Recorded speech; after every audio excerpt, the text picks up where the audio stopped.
Pozdravljeni!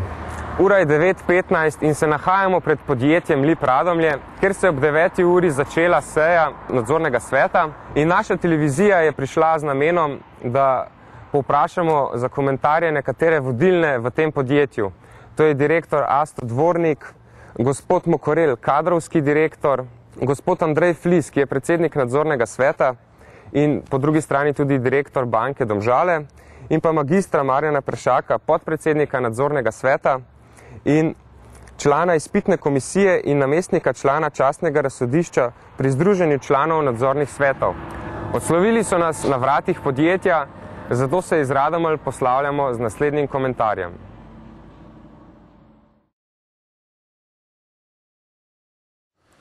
Po 1 uri se je zaključilo nadaljevanje seje nadzornega sveta Lip Radomlje,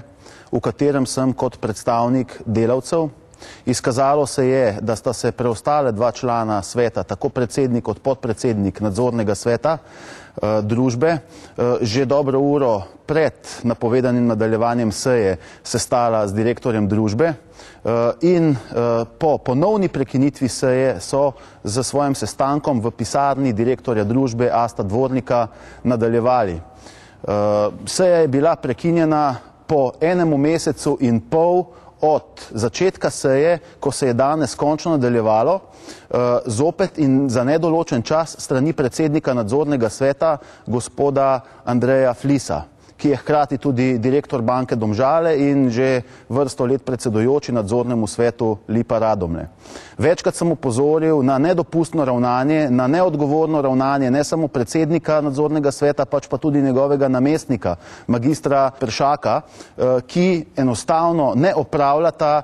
tiste vloge in odgovornosti, ki bi ju kot član nadzornega sveta morala opravljati. Sam sem zahteval sklic te seje, na kateri bi nujno moral nadzorni svet obravnavati aktualne razmere, ki so zelo akutne v družbi Lip Radomlje. Zato sem pripravil obsežno gradivo, vključno s sklepi, ki bi jih naj sprejeli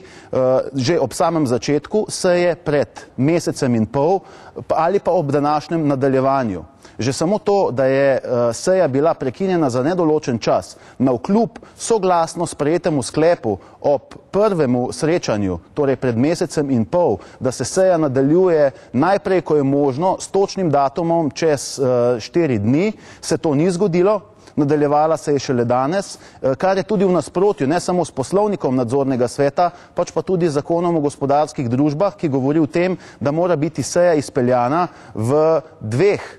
tednih po sklicu. Tokrat je šlo za situacijo, ko je bilo njeno nadaljevanje preloženo praktično za nedoločen čas, danes se je nadaljevalo po mesecu in pol in danes je po 1 uri predsednik nadzornega sveta zopet prekinil sejo nadzornega sveta,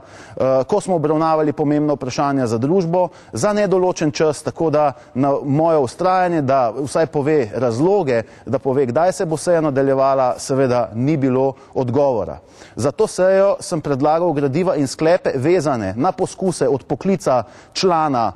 in predsednikov, članov in predsednika sveta delavcev, tako postopke povezane s prodajo sklada lastnih delnic, kjer je več kot očitno in v tej smeri govorijo številni argumenti in dokumenti, ki jih imam na razpolago, da so bili ti postopki opravljeni protizakonito, tako o zaskrbljujočem stanju poslovanja družbe Lip Radomlje v letu 2007 in pa o seveda načinih, kako obstoječe stanje poskušati izboljšati v smislu obravnave tudi strateškega načrta za bodočnost in številne druge odločitve, ki bi jih nujno moral obravnavati in sprejeti nadzorni svet družbe. Torej, nadzorni svet družbe Lip Radomlje je še vedno blokiran strani preostalih 2 članov, predsednika nadzornega sveta Andreja Flisa in pa podpredsednika oziroma njegovega namestnika v nadzornem svetu, magistra Marjana Peršaka. Sam kot tretji član in predstavnik delavcev, novo izvoljen v nadzorni svet družbe, vztrajam že od same izvolitve na tem, da se akutna, problematična, pereča vprašanja v družbi, ki bi jih nujno nadzorni svet moral obravnavati, razrešijo. Medtem ko se je pokazalo, torej tudi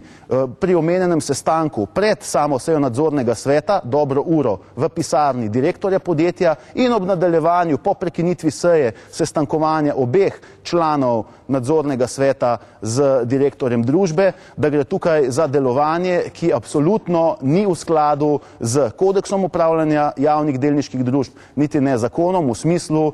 samostojnega delovanja in odgovornosti organa nadzora v gospodarskih družbah oziroma delniški družbi LIP Radomlje konkretno. Še toliko bolj zaskrbljujoče pri vsemu skupaj je, da je recimo namestnik predsednika nadzornega sveta LIP Radomlje, magister Marjan Peršak,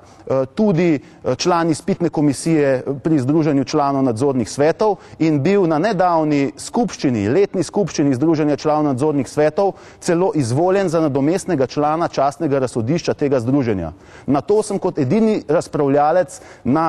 letni skupščini Združenja članov nadzornih svetov tudi opozoril in pozval predsedujočega, da ta predlog spremeni in to umakne. To žal ni bilo dano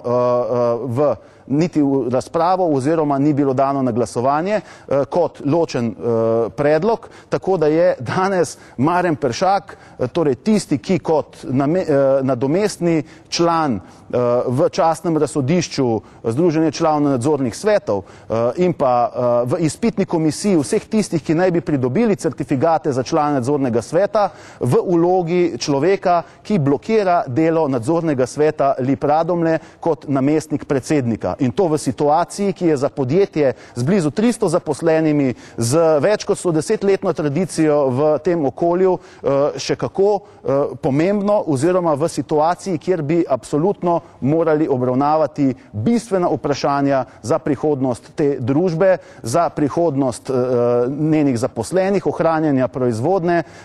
njenega stanja in pa tistega pomena, ki ga ima ne samo za lokalno, pač pa tudi širšo skupnost.